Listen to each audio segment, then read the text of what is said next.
Decades ago, few Americans knew what coffee was, and some thought it came from a can. But a small retailer from Seattle changed that and later became the biggest coffeehouse chain in the world, Starbucks. While the company was founded by three friends, it wasn't them who transformed Starbucks into a $100 billion company. It was an outsider, a poor kid from Brooklyn who had just graduated from high school the year that Starbucks was born. In 1962, Gordon Bowker was a student at the University of San Francisco and was traveling across Europe. At a cafe in Rome, he ordered a cappuccino. Immediately, he was taken back by the taste. It was different, amazing, and unforgettable. At the time, most Americans drank instant coffee at home or overcooked coffee in diners. When he returned to the US, he dropped out of USF and moved back to his hometown, Seattle. To feed his habit, he would drive from Seattle to Vancouver, BC to visit Murchie's, a shop that sold and roasted coffee beans. In 1970, Gordon was on his way home from a coffee run and came up with the idea of opening up a shop in Seattle. He told his two friends, Jerry Baldwin and Steve Siegel, about the idea. The three of them decided to go into business together and visited Peet's Coffee in Berkeley. It was owned by Alfred Peet, the son of an Amsterdam coffee trader. Alfred roasted his coffee dark, the European way, because it brought out the full flavors of the beans. Within weeks, Alfred taught Gordon, Jerry, and Steve how to run the business and roast coffee the European way. The same year, Howard Schultz just graduated high school and was enrolling in Northern Michigan University. He was the first person in his family to go to college through an athletic scholarship. During his first season, he got injured and had to quit football. To pay for school, he took out loans, worked as a bartender, and sometimes sold his blood. After graduating from college, he got a job in Xerox's sales training program and became a successful salesman. But eventually, he started to feel restless and wanted something more challenging. So he ended up working for Hammerplast, a Swedish company that sold kitchen equipment and housewares. He worked his way up to becoming a vice president and general manager. He was given a $75,000 salary, a company car, an expense account, and unlimited travel. Still, he felt like something was missing.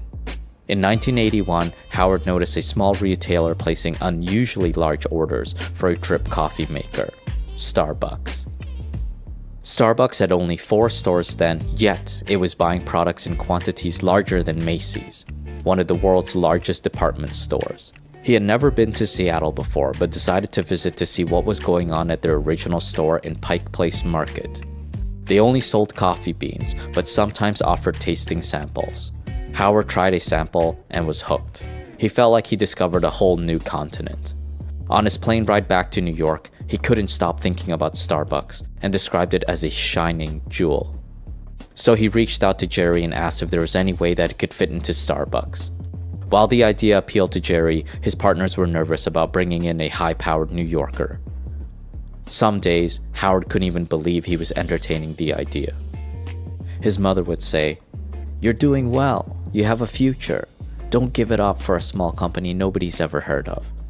After 1 year, Jerry and Gordon invited Howard to San Francisco to meet their silent partner, Steve Donovan. Howard was convinced that he would fly back to New York with an offer in his hand. He was wrong. Jerry's partner didn't want to hire him because it was too risky. But he couldn't accept no as an answer and called Jerry. He told him that he was making a terrible mistake and that the destiny of Starbucks was at stake. The next day, Jerry called him and told him he got the job and asked when he could come to Seattle. In his memoir, he wrote, "No great achievement happens by luck." In 1983, Howard had been at Starbucks for a year and was sent to Milan to attend an international houseware show. During his walk to the show, he noticed several espresso bars and was fascinated by the ritual and romance. As he watched, he had a revelation. Starbucks sold great coffee beans, but they didn't serve coffee by the cup. In his memoir, he wrote, "They treated coffee as produce, something to be bagged and sent home with the groceries. They stayed one big step from the heart and soul of what coffee has meant throughout the centuries." One day, Howard took a train to Verona and mimicked someone's coffee order, a cafe latte. He described it as the perfect balance between steamed milk and coffee. No one had ever mentioned this drink to him before. He thought to himself, "No one in America knows about this. I've got to take it back with me." When Howard returned to Seattle and told his bosses about his revelation, they saw him as an overexcited marketing director. They argued that Starbucks was a retailer, not a restaurant or a bar. He later learned that the reason why his idea didn't appeal at the time, Jerry was considering an opportunity that excited him more. In 1984, Starbucks bought Peet's. The acquisition left them deeply in debt and deprived them of trying out new ideas. It took Howard nearly a year to convince Jerry to test the idea of serving espresso. He didn't consider it a high priority, but agreed to do it at the opening of Starbucks' 6th store in downtown Seattle. Even though business grew, Jerry felt the success of that store was wrong and said that they were too deeply in debt to continue. Howard was depressed for months and felt torn between his loyalty to Starbucks and his vision for Italian espresso bars. Around that time, Howard went to a downtown athletic club to play basketball, where he was paired with a lawyer named Scott Greenberg. He occasionally met Scott for beers and over time shared some of his frustrations. When he told Scott he was thinking of going independent, Scott said he thought investors might be interested. After talking about his idea with Scott and his partner Sherry, he thought to himself, "This is my moment. If I don't seize the opportunity, if I don't step out of my comfort zone and risk it all, if I let too much time tick on, my moment will pass." In 1985, he finally made the move and left Starbucks to start his own company, Il Giornale, the Italian word for newspaper.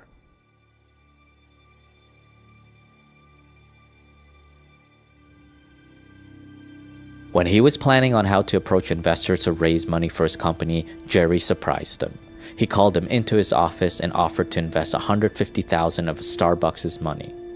Howard was off to a great start. With Jerry and Gordon's support, he thought he could attract all the money he needed within 6 months.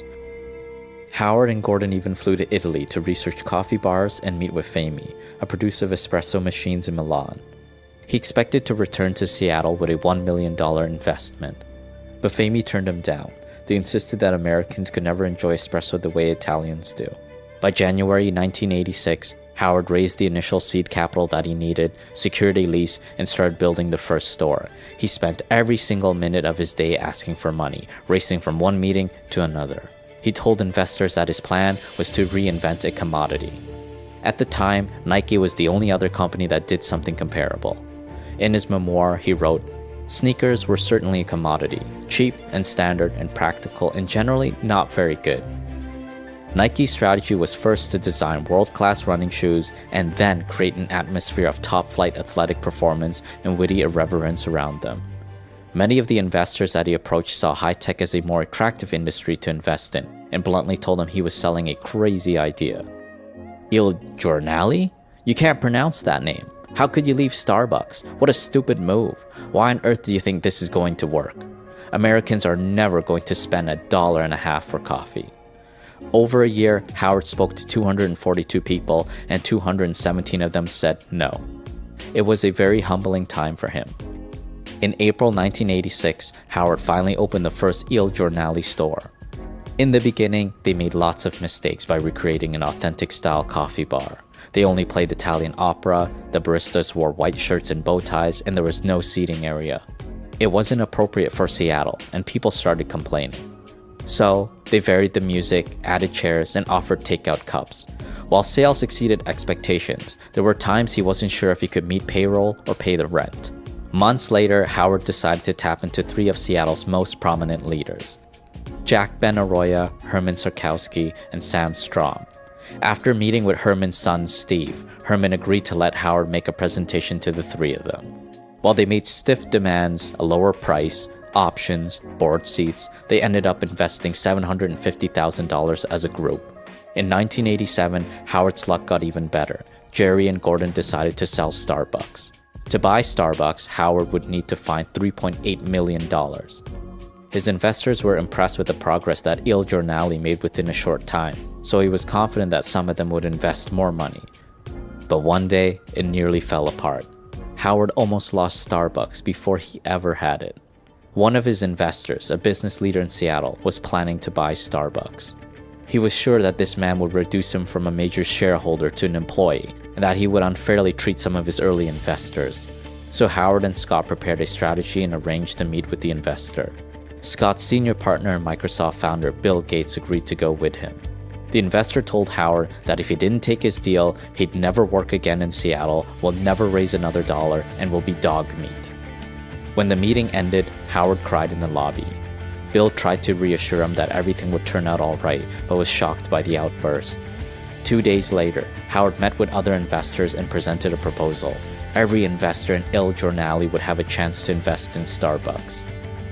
They saw that his plan would be fair to them and admired his integrity for refusing to agree to a plan that benefited big investors at the expense of smaller ones. Within weeks, Howard managed to raise $3.8 million he needed, and on August 18th of 1987, the modern Starbucks was born.